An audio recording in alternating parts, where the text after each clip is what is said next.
Hey folks, it's Ardwulf. Welcome. Today we're going to do an unboxing of the brand new release from War Diary magazine. This is their first standalone boxed game. War Diary is an excellent magazine. Stay tuned for a video on the upcoming issue of War Diary magazine, by the way.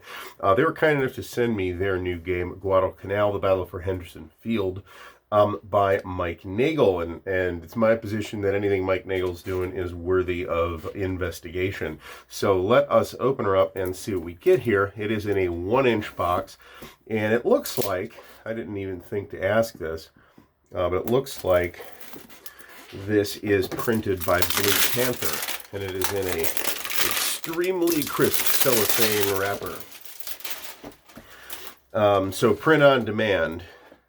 And I will put a link to the product page in the video description. So first thing we get quite a bit in here. So we get a booklet, which is presumably the rules. This is a 16-page book.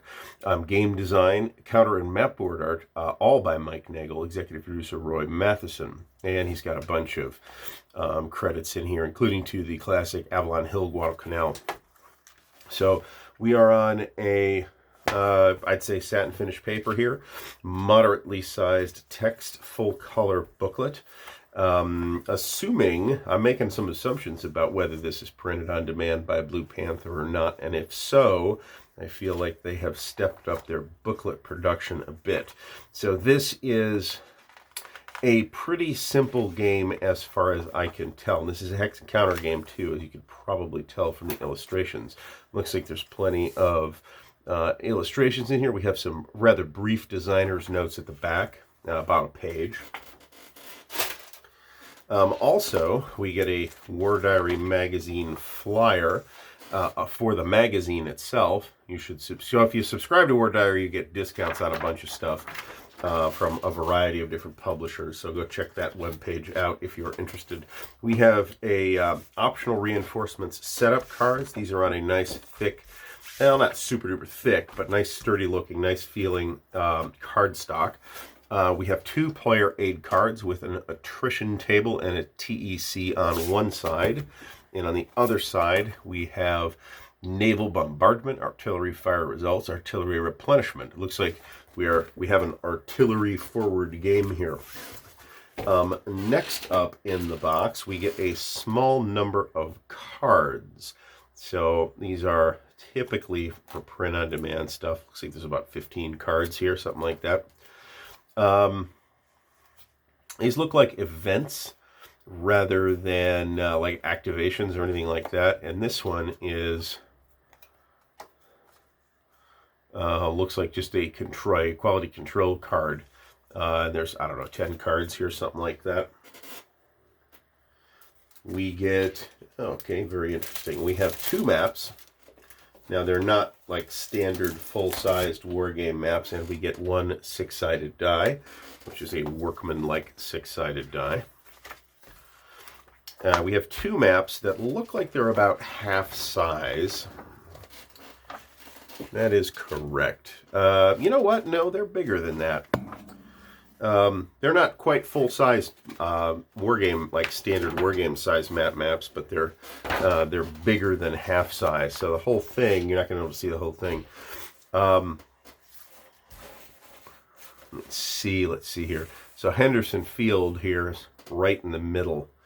And there is a lot of terrain to be fought over on these 2 maps. They lay together with pretty much no bleed. No overlap, so you'll want to put these under plexi, but you know, I was going to do that anyway. There's a turn record track at the top, which I'll see if I can show you here, along with this artillery track. These are supply ops points, and these are victory points.